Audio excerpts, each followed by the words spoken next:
Welcome back to Movie Summary. Today we are diving into a film called One Night at McCool. In part 1, we met Randy, who went to talk to a mysterious man named Mr. Burmester about a girl named Jewel. He met her at the end of his shift at the bar McCool, saved her from a guy who robbed them. Later, she ended up killing him and used her pretty eyes to convince him to say he did it. Randy's cousin Carl is in therapy about Jewel, that he saw at the same bar that night, but he found out she's Randy's girlfriend, invited for barbecue. Then Detective Delling is talking to a priest about this gorgeous woman Jewel, which he met when interrogating Randy about the murder. He felt in love and feels like the universe sent him to save her from Randy. All three men are obsessed with Jewel and things are about to go crazy. She convinced Randy to rob his old boss and now wants him to rob a bigger fish, a rich guy. Randy thinks it's a bad idea, but Jewel gets sentimental on living in her dream house. Randy arrives at the house to rob. Meanwhile, Jewel took the rich guy for dinner to keep him out of the house for 3 hours. Randy finds so many fancy stuff. At this moment, things started going wrong. The guy named Greg comes back with Jewel. She tries to make him go for more driving, but he wants to stay. When Jewel sees the house, she is mesmerized. Greg gets in his room while Randy is hiding. Greg then forces himself in her. She slaps him. He slaps her unconscious. Randy tries to get out of the closet to save her. She wakes up and kicks him hard. The DVD falls on him. He gets unconscious as Randy comes in. Randy is not sure about that anymore, now that there is a dead guy. They leave. The next day, Jewel is mad that they were in an expensive house and took nothing. She calls him a chicken and says she needs a real man. The detective knocks on the door again. He can't stop looking at Jewel while talking to Randy. He sees bruises on her and wants to talk to her alone. The detective comes out and says Randy has no more right to come close to his own house because of domestic violence. If Randy comes in, the detective will have arrested him. Randy is pushed out of the house. Jewel watches him, and Randy understands he just got duped. We then see the detective telling the story to the priest. He says he was consumed by her thoughts. The detective then is on the scene of the murder of Greg, but his thoughts are on Jewel. We are then shown what they talked about.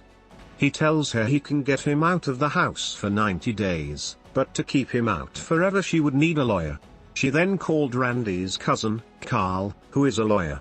Carl tells his therapist that he introduced her to one of his co-worker lawyer Greg, who ended up dead. He adds that he had issues with his wife, and adds he was making love to Jewel on the regular. The detective spent so much time standing in front of her house. He found any excuses to see her. She then invited him inside for lunch.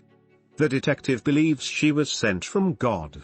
She tells him he will look really hot in uniform. We see that Randy is telling Mr. Burmester that because of her, he lost his job, his house, and now is in 2 murders.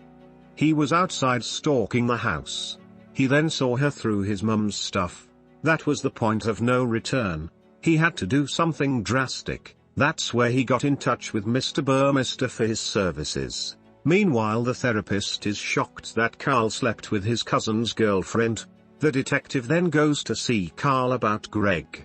Even while talking to him, all Carl is thinking is Jewel. He starts talking about bondage in front of the detective. At the house, while she is out, the detective took evidences. Because the shoe trace found in Greg's house is the same as Randy, maybe she is involved, he says. After examination, unfortunately her print matches one of the prints found in Greg's house. He believes Randy forced her to do it, and he will protect her by not getting her charged in it. He asked her about it, but to put him on her side, she makes love to him. She asks if he will arrest Randy. He says possibly. She is happy because she will keep the house. We come back to Randy, who gives Mr. Burmester the money. He then hears that the bingo lady called for the owner of the car he is driving. Outside he sees many cops around his car. Randy realizes this car that she gave him was stolen. They get out of there pretending they have nothing to do with the car. Randy asks him if he will still do it. Mr. Burmester says business is business.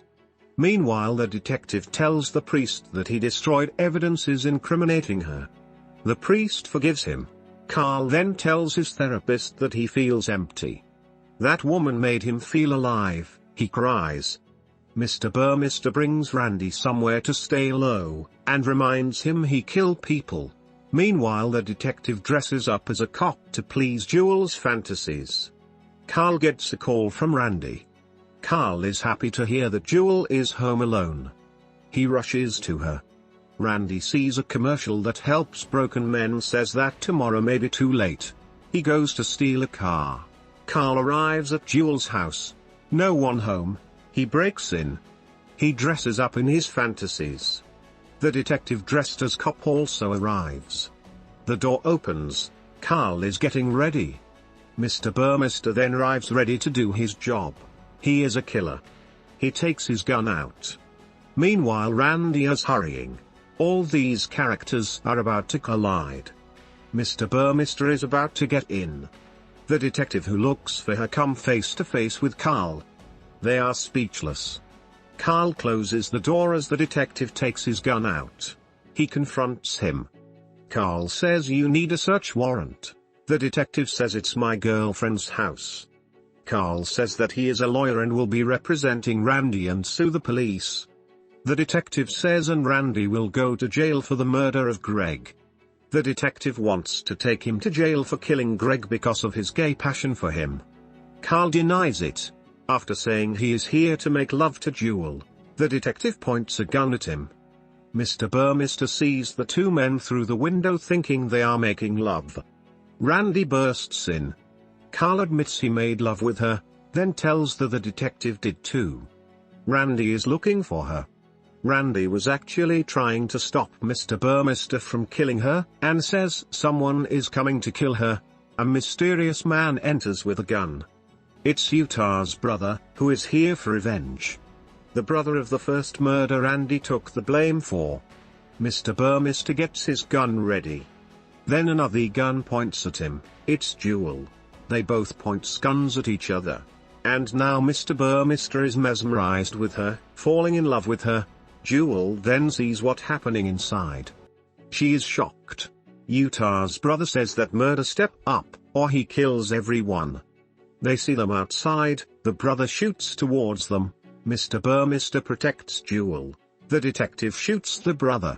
The brother shoots back, injuring the detective. Both shoot at each other. Carl jumps through the window. He starts running. The brother then shoots the detective, who collapses.